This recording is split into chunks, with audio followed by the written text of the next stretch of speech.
Welcome back to another installment of Untitled Discussion. I'm your host, TJ Evans, and before I start talking about how it's kind of getting crazy with the youth sounding like an old man, I want to introduce my guest, and we're going to start from directly to my right. Who are you, sir? I'm the old man. My name is Erish. Go back to Erish Quest. Stylist, ATL. All right.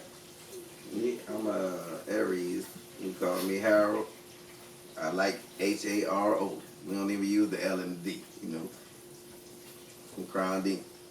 All right. Cool beans. Never get low. So, I want to talk about what's going on today with the youth because personally, I feel halfway scared of them, and then the other half of me feels a lot of pity towards them. Now, I may sound like how generations before me came and said that we're the craziest generation that you've seen, but now what I see today with these kids, it's a whole lot different. Like, literally, these people just a few weeks ago committed riots in the streets of Chicago just because. Am I crazy, or do y'all see something different? Do y'all think that this generation of kids is little wacko? They're crazy as hell. We know that. They wear hoodies in the summertime, right? Like, Well, I'm going to say that they're just misunderstood because that's what our parents, that's what they said about us when we was the badasses. But, yeah, I'm with you, bro. I feel like they can take crazy, it. bro. That would trip me out because they can take it. How can you take the heat with that? My issue is, how can you take the heat of the 90-degree weather, but you can't take the heat of somebody talking about you? You get all in your feelings and then you're emotional, and never mind, this is a different story. Same story. It's the same story. Same story? Yeah, just like you said, it's the heat. They can't take the heat, but they can take the heat. How the verbal heat. Weird. Because, like, it becomes abuse. Yeah. and that's one of the things that, yeah, we're going to talk about even when it comes down to the pity portion of it. But when you look at kids and the crimes they commit, like, bro, they legit commit crimes while they're filming the crimes they're committing. That's something I've never even heard of people doing. That part by itself baffles me, because I mean, I'm not gonna say that I was the baddest person in the world. I'm not saying that I committed any crimes, because I was innocent until proven guilty. Unless you got proof and pictures and shit, it wasn't me. But what I will say is, we learned stuff like not snitching, not telling on yourself, and wasn't the movies. Remember movies like Heat? You know, you feel the heat to the door, it's time to leave. Casino, all of the good stuff where, you know, mob, gangsters, they kind of kept their business and everything a secret, to the point that they killed off all witnesses instead of publicizing everything. But it was an ethic to it, and it was like one of those things like, I'm here to make some money. Now they don't want to make money. Now they just want to be famous, and it's not even being famous for a long period of time. It's being famous just for one viral moment. And that's really what we're dealing with. Everybody, in my opinion, and this is just my opinion because I don't have the paperwork and numbers to run it, but I personally feel like it's such a stretch for attention, because there's certain boundaries and things that we were brought up to have where we didn't do so much attention seeking. Those things are out the door now.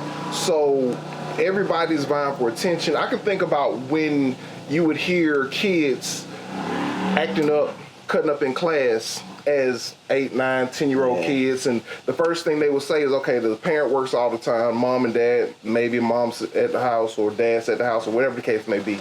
They're really vying for attention. Once the child gets that attention and that discipline, they tend to fall in line a little bit more. I mean, some of that stuff is out the door. Like you said earlier, fearing my children, fearing kids. I have to be scared of these little cats right here, because they have no remorse, nor do they have any kind of expectancy on their own life. Yeah. So they're not looking at the future. They're looking at the right now, the YOLO. Everybody live once. We gotta live once. You know, got to do it for whatever the reason is. They're doing it for it now.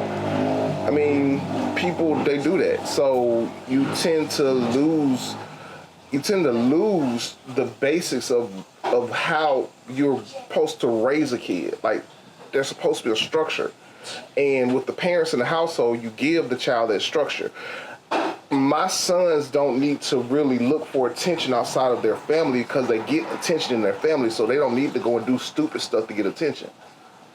They know they're handsome. They know they're smart. They know that they're all the great things. They know they're kings and princes and all the good stuff. But until you start teaching those kids from the giddy up that this is what it is and you don't need to look outside for validation, they're gonna always do it. They just want validation. What do you all think is the cause for this generation of kids to actually just have no regard for human life? Interpretation. Like you just said, YOLO. It's like YOLO. It could go. See how this person is just riding their bike, you know, they on the motorbikes and all that. Mm-hmm. You living. You go on vacation, get on jet skis and all that. They can see YOLO as I'm only living once, so I kill everybody. Yeah. I'm gonna rob people because I don't have it. I'm gonna take what's not mine. Yeah. And in respect, I can't in good faith not speak on my past. Like, I went through a phase when I did a lot of self-destructive things. And in me doing that, I had learning lessons out of that. So I didn't continue to do the same stuff. Right. That's the baffling part to me is, you know, touching a hot stove and then I'm going to touch it again. I don't understand that. But I also, with some of the older people in my neighborhood and that I had interactions with, I knew that there was something beyond my 20s. Okay. I knew that there was something beyond my 30s, 40s, and so forth. So there was different levels to my life that I actually wanted to get to. But these kids don't even see that. They don't even look forward to that. Like, they're ready to die young, and it doesn't even matter. They're trying to live fast real quick and just get it over with. And the biggest highlight of their life is actually going to prison. And that's part of the issue, though. Like I said, you think about it, being a Generation Xer. Grew up in the hood, from the west side of Atlanta. I have countless homeboys that I buried for one reason or another. The expectations of what you was going to do with your life or where you were going to be was already set. If I was to live past 25, I was going to have multitudes of felonies. I wasn't going to be able to do anything other than, and that was if I was able to live past 25. Mm-hmm. I think in y'all generation, though, they placed that to y'all. They told y'all that. They taught y'all that. And, I'm, 10 years younger than you, but so when it comes to my son, he don't see none of that. Yeah. He don't see, he just a beast, and I'm proud as hell of him. They probably I was taught something else. My dad didn't know how to be a dad at that time. So for him to show me love, he showed me the love that he knew what was love. And the whole time I was, growing up, he was diabetic, fighting that, and I didn't understand that until I was 30. Yo. So it's tough. And at this point, it's just like another fight. Yeah. He's grown up. He's grown, should I say, to a different person. He's a grandfather now, and then my son, I get to show him a different side. I get to show him love. Like you said, I could tell him I love you. He didn't know how to say that. Yeah, but all of that was literally we needed it, and I will be the first to say I needed a hug from my dad, bro. I needed a hug from my dad. I needed some words of encouragement from mom. I needed all of that, but our parents didn't know any better, so they did what they could. I became understanding after therapy, and exactly. But that's something that even as becoming a parent, you actually start to learn. Oh, there is no real rule book, no handbook to actually being a parent. None. Especially not being. I'm still waiting to talk to. Not having melanin in our body. So it's like we don't have no handbook. So it's like one of those things. It's like bro, we can understand that the people who raised us, they were learning as they went along with certain things. Yeah. Like it was still a process, but that is one of the differences between a lot of individuals who are actually stable in society. Like statistically speaking, is actually having a father. So just even having a dad around or a role model, A male role model around is a big thing. But even now, we're dealing in a generation of society today where like they don't want the man around. Well, I don't think that it's that they don't want the man around. I think that they don't know how to accept it. Like, and there's too few of us that are actually trying. That's really what it is. Like, we had as bad as my high school was, and in the 90s, early 90s, Harper was probably one of the worst high schools in Atlanta. Yeah, sort of crime high, which was across the city. It was Harper. So, but we had 4-H when I was in elementary school areas. We had this group called the Gladiators, which was basically a young adult men group that taught us little things, how to tie a tie. We met every week. Yeah. We talked about. We had mentoring programs in the school. I am glad that our mayor, Andre, I got other stuff to say about him, but I am happy that he is trying to push for more mentorship type programs within the city. But that's one of the biggest things that we're missing. Like, even though there may not be a male in the household or may not be a complete family model the way that we would expect it to be. Mother, father, maybe mother, father, whatever the dynamics is nowadays. Yeah. But it's still, you still have to have certain levels of balance within that. You have to have a nurturing balance. You have to have a discipline balance. And you don't have that. And I think right now, that's what I'm saying. Like, there isn't none of that. The only thing that these kids have is the music, their social media influencers, and whatever they see on the computer from when they're surfing on the internet. Yeah. Anything like that. Yeah. And that's another reason why I want to get to why I actually halfway pity them.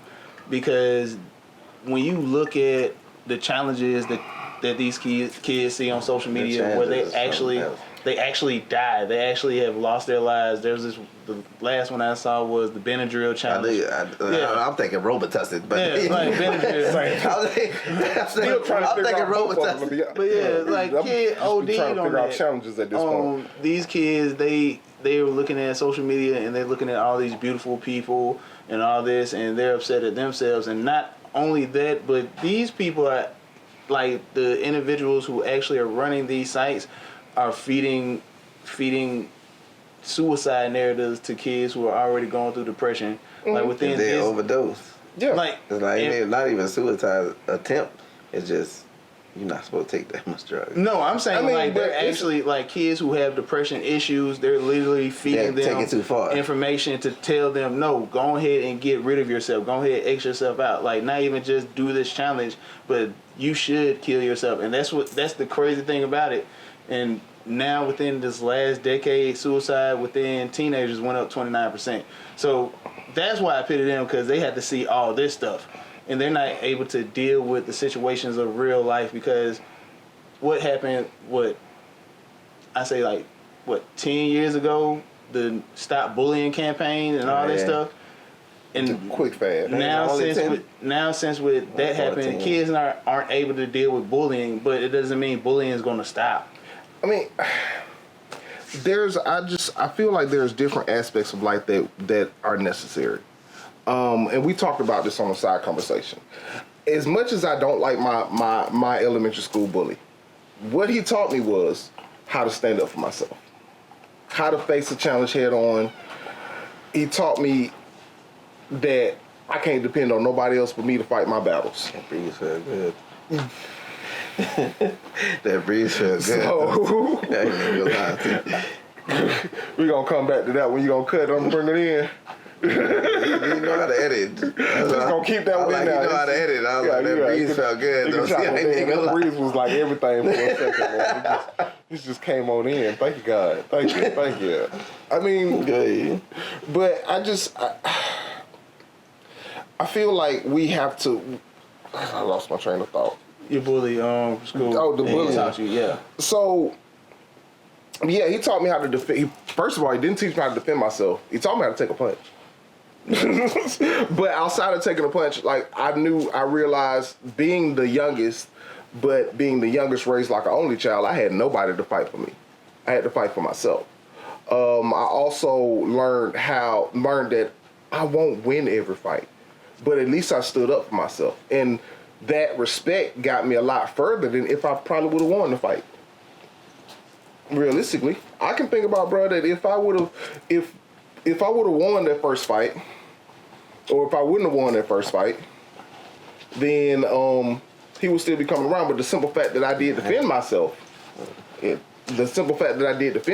mattered, you know, and he never bothered to come back my way with the same type of drama he put on everybody else. So I say that in saying that there is a level of bullying that is necessary. But to the degree that these kids are dealing with it, that's beyond so. They do more of a psychological type of damage to kids. And a lot of it has to do with the amount of access that they have.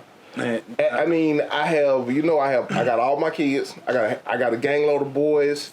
I got the kid. He has his iPad. He's 5 years old, smart as a whip, but he has his iPad. But on his iPads are levels, restrictions. There's certain things you cannot do, certain sites you can't go to. And I monitor it because I'm a father. It's part of my job. I don't just give my kid the iPad and send him on his way. Get out my face. And that's what I was trying to say too, because I talked to one of my coworkers about this. It boils down to how these kids, when we was in school, we didn't have all this social media. So if you were being bullied in school, it cut off once you left the schoolhouse. Unless it stayed in your neighborhood. Oh, yeah, unless they stay in your neighborhood. But now it's just nothing but access to it. I don't think I ever was bullied in my neighborhood. I was just bullied at school. And when it comes down to it, I be thinking about certain things. When you get bullied at school, aren't you afraid of that kid that would bring a knife and stab you? So it don't have nothing to do with the other kids who this generation who just do crazy stuff. Because there was a story about a year ago or something like that in New Orleans. They were just doing Grand Theft Auto crap, just jumping out the car at anybody. They didn't care who was. Jump out of the car, shoot the car up. Everybody did in the car. It didn't matter who. In the East, they just was doing it for no reason. So at least I think in our generation, because Terrence, you probably TJ probably a couple of years younger than me, and they had a reason. Like, I want your money, I want your car or something like that. They just like, and they'll steal your car in this generation just to go joyriding, wreck it, and that's it. Yeah, it was violence with a purpose. I hate to say it. They don't have in the no worst purpose, possible way to say it. They don't have no purpose, bro. They just take your car just to. You had your occasional people that stole a car to joyride, but realistically, they stole a car because they needed to do. They tried to do other stuff, and joyriding was get it part chopped of it or something. Yeah, I mean, you took it to the chop shop. There was ways to do it. They don't have. It's just the for kid boys just the attention. Whoever the kid boy is, they just take it just a joyride. And they put it on the internet because it's a part of my life. I've heard about the kid boys. Like I said, when you think about the violence, like I have I had a homeboy that died last year after we got off of the COVID project that I was working on. And he, after serving and helping so many people in Illinois, he comes down to Atlanta, and he's probably here 2 weeks, home 2 weeks, and gets shot at a gas station on 14th Street. Somebody trying to jack him for his car. I mean, and for what reason? I mean, you run up in somebody's car that you know that they're literally in the gas station. You're running all types of risks, and then turn around a few weeks later and a carjacker gets shot for trying to jump in somebody's car. Yeah. Like, it's like you're taking unnecessary risk for what gain, what reward? Like you talk about an article where they literally just broke in the car and fiddled through somebody's bag just to disrupt their life. Yeah. And it's no purpose behind it. Just to do it. Just to do it. Just for the sake of chaos. And that's a scary thing. And now I want to know, just to ask, just to talk about it, because that's what we're here for, to have a discussion.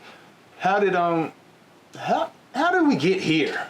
Like, how do we get to the point? Like, and we can even throw in COVID into it, because there's one thing I do like to talk about is because, and again, like we've had side conversations about it, the kids had to deal with something a little bit different than what we dealt with, because they actually dealt with the whole situation of the world shutting down. Yeah. And I would give them that. While they're still developing, because they're not fully developed, because their brain's still developing, you got to be 25 for your brain to be already there, all the way there. So, question some of the I mean, you know, grown people stupid too. but how do we get to the point where these people, like these kids, they're lost? How did we get here? I just want to point out just some things that happened, because I think if you caught it, if you got COVID while before the city shut down, or even with us sitting in there in the houses and everything. But not even just COVID, but just how did the kids get to the point where they just don't care about anything? You watch what you watched. It was already bad, and some people were already bad, because they're even with our generation, their parents eating their own children. So there have been terrible stories like that. Yeah, so well, I was like, bro, it's tough. I'm like, I'm glad I'm not about to eat none of y'all. I don't like you. But if I would just say for like a overall, just overall things, just if we could point out boom, boom, boom. Because one of the first couple things that I point out is policies that were implemented that we actually voted on as a society that actually broke up the families. And well, I was going to say this. I have a statement that I used to say all the time, and you probably heard me say that these are the demons that you created. You've heard me say that a lot, and that is a more truthful statement than we even give it credit for. At the end of the day, this situation that we're dealing with now started 50 some odd years ago.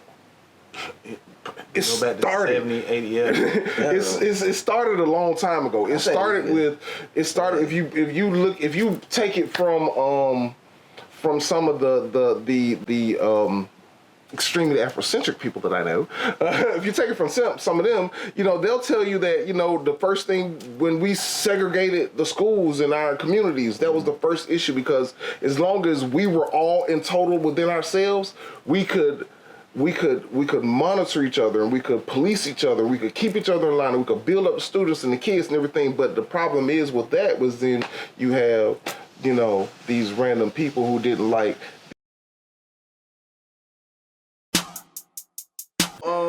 Back to it, you was trying to pick it up. Nah. He was talking about. Well, I mean, all I was saying was that, with, let's say, when you had these affluential black neighborhoods that were completely segregated from their white counterparts, we had more control over what came on. And fast forward 70 years or so, and you have the Black Panther that are policing their own black neighborhoods, and they're keeping crime down and feeding those less fortunate and helping to educate the kids, and we got after school care and all of this good stuff that we was doing within ourselves to keep each other going.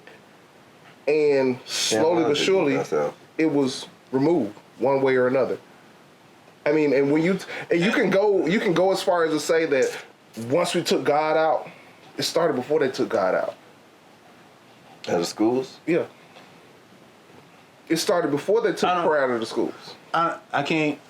The only reason why I find that difficult to go with is because even if you pay attention to how the marriage rate was in the black community, there was more people married in the 1920s than is today. Mm-hmm. And they took God out of school way after the 1920s. But I would say, like, one of the biggest things that we messed up was when we actually depended on the government. Yeah. They pinned it on us, right? For black women to leave black men. Yeah. I'll help you, sister. And all of that works with sister. Yeah. You don't need that Negro. But then at the same time, when you even pay attention to that, and it was a funny thing, if you read George Orwell, 1984. It was telling you that was one of the things that they used in that fictitious book to control society is to have not the black woman, but the woman to dictate the movement, to lead the movement. And that's the funny thing. If you pay attention, they needed white women, right? They leading women. Period. Like women are leading. The black women needed white women to. But if you pay attention to anything that goes on, what we're dealing with in society, who's leading the movements? Who are the individuals who are shaking ground? Like if you pay attention to who Donald Trump needed the suburban woman in order to vote for him. Everybody like women. It was the woman's leading the movement. If you look at the Black Lives Matter movement, if you look at the Black Lives Matter movement and Antifa, women are on the front lines. If you look at what's going on with feminism is what drives everything, and that's the funny thing why it fights with the whole transgenderism thing. But that's a whole. It's a whole crazy because let me tell you, this is how I know it'll move that way by getting jumped in the club. I'm gonna show you how it relates. So, a stud punches me in the head because I'm defending my wife because they was hating on my wife at the time, my ex-wife. Sorry. I get punched in the head, so I pop her back, right? And they're like, he hit a girl. That's not a girl. That is a boy girl. I don't know what it's a stud. Like, so what do we do? So it's like it was dudes trying to fight me. So eventually I get jumped. That's how you feel sorry for a woman. Because at the end of the day, it's a woman. Yeah. Right? Because it's a woman. I see you. This is back in 2000. Because see the thing, my only 7 thing, maybe. Like I understand, I am a gentleman. I was raised by my auntie, my mama. You don't let a woman pop you upside your goddamn head. If I don't open the door, I'm catching some upside the head if they had to open the door without me. Like, yo mama, she good You're for 10 it. years. But anyway. You're 10 years older than me. We got the same thing. We got the same folks. They hit people. They violent. But I mean, even in doing that, like with that situation, like that's, I'm sorry. Side note, if you put your hands on me, my father taught me that if you put yourself in a man's place, be prepared to be handled like a man. I couldn't understand it. So if you put your hands on me, they wasn't all friends. Your titties are random Negroes.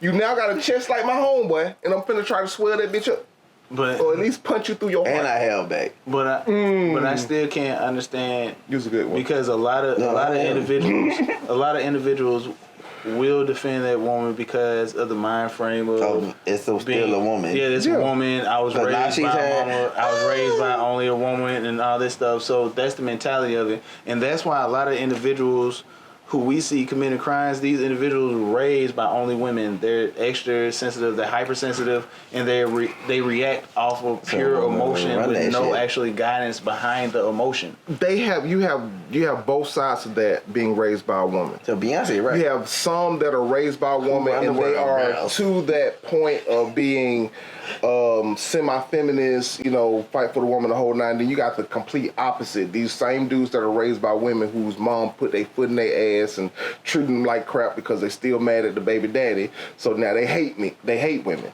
So you have that same, but that's all of that still within a whole totally different topic. We'll get to that now that I'm back. But kids. I mean, how the household structure. Yeah. But I mean, as far as the violence goes, I mean, a 2-person. Yeah, because that's where that's literally where it boils down to, and that's what I think personally where it goes at is because these kids are able to run around or able to be taught by the government and able to run the streets and all this stuff because the government and certain policies that was implemented was able to break up the family structure.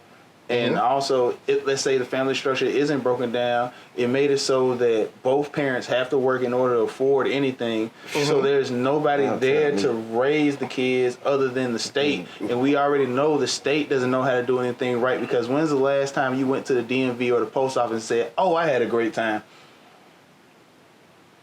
Exactly, never. I go online. But that was I did one of those. That was a great experience. But I'm saying, at the same time, I mean, there was that one time that the lady at the desk was cute. But never mind, that's a different. But the government, and that's one thing. That's one only thing that I see that the government wants to do is the government wants to raise the kids. So Get a discount. Do y'all see any change in the near future, or what do y'all feel that is an actual viable solution to the problems that we're dealing with? Because honestly, it's really getting out of control. And I think it's the kids with not too, the male and the female in the household. Because when I look at my son, he strives, bro. What? And it seems like his kids strive just from the 5 seconds I've been here. What? And so it's like it just depends. I don't know what the other kids got in their mind. It's like you don't have nothing. It's not even that you don't have nothing. It's just you want something else. I don't think it's one yours. Solution for it. It's never one solution. I don't think it's one solution. Like, you can have the parents in the household. Because people are not if happy. people are shit, then that's just creating a volatile household for the parents. I mean, for the kids. You can have, some kids actually, I hate to say it like that, but if both parents are toxic, the kid might be better off with the grandparents. The 37 years old, I feel like they... Grandma, please save me. I'm saying, they're not happy regardless. Like, you can't make anybody happy. That's how I feel. I think that... I've been in 37 years. I feel like you can never satisfy a human being. Just like fast enough, just like my job hour, you're never going to be happy. No matter what you tell me to do, if I do exactly what you tell me to do, it wasn't the way that you told me to do it, but it got done. But it still ticks you off a little bit. I think that happiness shouldn't be the goal. I think that's where we get clouded as human beings, that we are trying to be happy. The main thing, like, while we're here, we have certain responsibilities that we have to keep up. We have to do these things in order to keep this thing in motion. We're not doing things for ourselves, we're doing things for the future generation. Mm-hmm. So even, let's say, if we think about, no, there's not one solution. Well, one major solution would bring back the family structure. Because I know that whole saying, it takes a village to raise a child. But best believe, if my parents didn't have a village, they would still have been able to raise me perfectly fine. Like, because they too would have been able to work together. I think that if you want to talk about on a political agenda, I would dare to say that the first thing we need to do is the government runs the government. Y'all run the business. Y'all run that. You get us low gas prices and whatever else you can get us. Tell these folks that keep hiking the price up on these goddamn houses to lower it so I can afford moving my family into a house in a better neighborhood. Stop just going for the money. I think that my personal opinion is that if the government practices separation of church and state, if they practice staying the... Can I say? If they practice... I have cursed a lot. I mean, you can believe it. Well, you can. I've been thinking... And I won't have the AFC. We won't have them other people that be coming in. The government stay the fuck out of our houses and let me run my family the way I need to run my family, will be okay. Because the minute you started telling me I couldn't discipline my kid, and that we need to have a conversation, we started having badass kids out here in the streets. And that's why people actually need to pay attention to what party believes in actual small government. That's when we actually pay attention to the politics. Because the difference is what? For me, one is legalistic and one big. Small government is state, country. Small government is like, hey, guess what? I'm gonna pay my taxes for all these little amenities and all this stuff, but I don't need you giving me everything that people ask for. I just need to be able to have my own freedoms and all that good stuff, and you just run little infrastructures like keeping up with the roads and make sure the police do police stuff in the fire department there. But I don't need See my street? I'm flat tire. But what I'm saying is, I don't don't need big government infiltrating my whole life where you can sit here and try to say that on my phone. I'm gonna give you food stamps and all this good stuff. But the only reason why we have food stamps is because big government is getting in the way and taking so many taxes out my check. I could probably afford food if you didn't take all the taxes out my check. I mean, cause when you taking $200-$300 out my check, that's I could afford my own groceries. I just found out it's gonna cost you $600. It's gonna cost you $600, $700. Yeah. For 3 kids in your house. Yeah. So that's what I'm saying. That's why we eating ramen noodles. It just depends on how you shop, but I want some lamb. But I got some ramen noodles. I want lamb too. But you know what I'm saying? Like the family. But then there was one person I talked to that was like, I don't believe that people with food stamps should be able to buy lamb and lobster and pork and all the other stuff. Like, SOD. But mind your business. The family, That's what I said. The family structure I would see is a bigger part of it, and actually people actually paying attention to the politics that they voting for, because to tell the truth, that'd be tough though, man. That'd be tough. To pay attention, bro. They be talking so long. They would not. I be like, all right. If they would get to the point, if they would get to the point, if they would stop the rhetoric. Even Barack talk long. to make it simple. If you know what we are doing, like, bro, shut up. Just tell me what you get to. To make it simple, just go to a PTA meeting. But it starts there. Go to a city hall meeting. I started doing that. Just do that. It's so, like, cause you don't have to worry about federal government. Local government is what you have to deal with. Yeah. Who is going to represent you in the federal government? Pay attention to just that. And that's part of the part that people miss. Like, I don't know whether they didn't take civics in high school or whatever they called it back when they everybody don't teach them nothing. I ain't even heard of that. They don't teach them. I get all my shit. I get all my shit through. I find out. I go on this page. Let me find out something. But when I was in school, we was taught civics. We was taught the levels of government and how to influence your government. I was taught how to go down to the city hall and wait and petition to speak to my local representative and say, I'm one of your constituents. I need you to listen to me. People don't even know the right verbiage.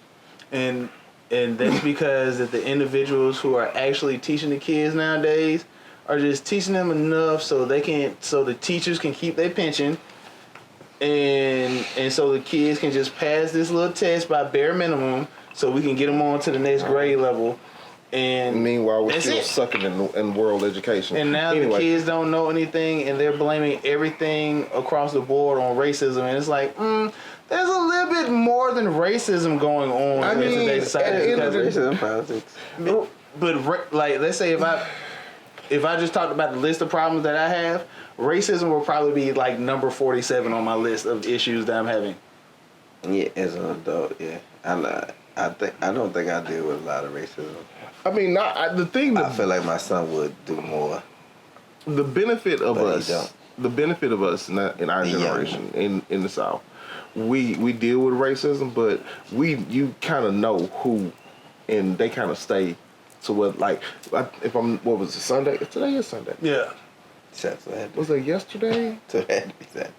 No, I'm trying to think because I just saw it. Got a notification that them peoples is back at Stone Mountain and the protesters are out too. Good. Knights of Columbus. Speaking of racism. But racism, the reason why I say like number 47 is probably a little lower on my list is because it doesn't affect my life. Well, I know what affects my only life? at job, only at work. Yeah, and then it really has to be. That's the only way it comes at work, because they will stop you from getting a promotion. But again, I'm from a different generation where I was taught to deal with adversity, and you had to stand on your own too. Versus the kids who we have today, who you have all these different groups to run to, and you ain't got to deal with your own problems. You can just run to this group, and now you're part of this whole weird mush type blob thing that moves as a movement, and you don't have to stand on your own too. I mean, that's also part of the problem. Like I said, going back to bullying, that's what bullying taught you. I couldn't go to anybody when bro was trying to take my stuff. I had to get my stuff because I have to face my mom. I had to face my mom and dad, and they asked me where's just that and the third. Yeah. I'm still scared of that lady. I'm 46. They and she teach you to stand up to bullies, right? Yeah, they used to teach you go out, don't go back in here. He just F my head up just now. It was like, damn, is racism bullying? Bullyism? Like, you gotta think about it, bro. Y'all really bullying us But the problem by with color, this is right? my issue. So that's what make it racist. My issue with with constantly bringing racism up, and this is something that's been stirring for a while. As long as we continue to, it's that. So but as long as we continue to, it's just the same thing. As long as we continue, it's the same thing to us. Yeah, because But they stand up more for bullies. They do. So if you think about it, like that would. I'm telling you, it just occurred to me, bro. Like that's the same thing. They be bullying us. Yeah, they be bullying. You can't come in here. I'm an adult. You can't bully me. I'm a grown man. Yes, I can. I'm your uncle. You can't I can bully you. I can bully you. I can beat you up. I am your uncle. Still. You can't. You say what you want to. I wish I could. You are in the Buckles family. Right there is bullies in the family, bro. There is bully. I felt like one time, Ray, because we do work together. I felt like he was getting bullied. He a bully. No, bro. They made him back his truck up, bring it forward, bring it down, bring it up. They tell him that's what certification. I don't care. I'm not what I was saying that they was doing a tour. I didn't like it. I was like, oh, they got him being a monkey right now. I was like, I'm pretty sure you don't believe it. Make it worse because you did it with an accent. I heard the monkey on there. I'm like, bro, I can't believe. Let me go. See, now drove I'm off. gonna wrap up. Now, Real quick. I kind of, if you want to touch back on politics real quick before we run out of here, yeah. I really just believe that, like you said, people need to stop so much worrying about the particular group, Republican, Democrat, Libertarian. You really need to look at the views and what these people stand for. Stop voting for a brand and start voting for the person and their policies. And once we start doing that, then we can actually start taking a step in the right direction. People vote blindly because, like you said, they're voting for the big people who really, by the time what they put in place affects us, they're out of office. Yeah, years down the line. They're out of office by the time it affects you. But the people that are at your local Congress that meets once a week, those people can make policies that affect you. They can make your neighborhood safer. They can put speed bumps out because your kids play in that yard and people fly up and down the street. Those are the ones that can actually impact change. And you start there, and they're the ones that will actually influence the higher ups. But you gotta start small. That's it. Thanks. I be knowing stuff sometimes. Appreciate y'all guys, man, for stopping by, talking to me. Matter of fact, not even stopping by because I'm at your spot. And if you heard anything in the background, it's because his wife is frying some chicken and probably pork chop. My bad, pork chop. I smelled it outside. And we're probably gonna grab a couple little pieces. Like chicken. But no. But seriously, looking for an Uncle Nair sponsor. Yeah, that's what we're drinking too. My bad. But old fashioned is the bomb. Honestly, I appreciate y'all for having this conversation with me because there's a lot of stuff going on in today's society, and these kids are really lost. Like, I was talking to you about it, and I don't know if you heard. There was this issue with this streamer and his friend, and he's getting caught up in this whole little rape beef. And apparently, him being accused of rape, he decided to get online and talk about that whole situation because he doesn't understand about the whole Constitution and the Fifth Amendment because they don't teach anything in school. So he decided to incriminate himself because he didn't get a lawyer fast enough. But not. Don't talk to the police. But not only. And if she said no, leave. But don't tell a story. He went play by play of it. Yeah. But not only are. I don't know. You start to sound a little guilty to me. I'm saying. When you hearing people's stories sometimes. Stop telling the story. You talk to your lawyer only, like you were saying, right? They're misguided. They don't even know about the law. And honestly, they're going off the deep end. One of the main things that we didn't even get to talk about really or touch on was I feel like these people, these kids, this generation that we're living in has kicked out and killed God completely, that they really have nothing to look forward to but just a void. But yeah, that's Just the thought of that. That is a thought. yeah. There's that. But I'm your host TJ Evans with another installment of Untitled Discussion. And y'all do the whole YouTube and Run With Things. Subscribe to Royal Family Studios page, and also check out my book on Amazon, The Diary of Marvin, DeWayne. And I'm here sitting down with Eris Quest. Aries, FOH, come see us. And that's all we have for today, man. Y'all stay safe and y'all protect these children. Y'all look after your kids. If your kids are out and you don't know where they're at, you're a bad parent. Peace.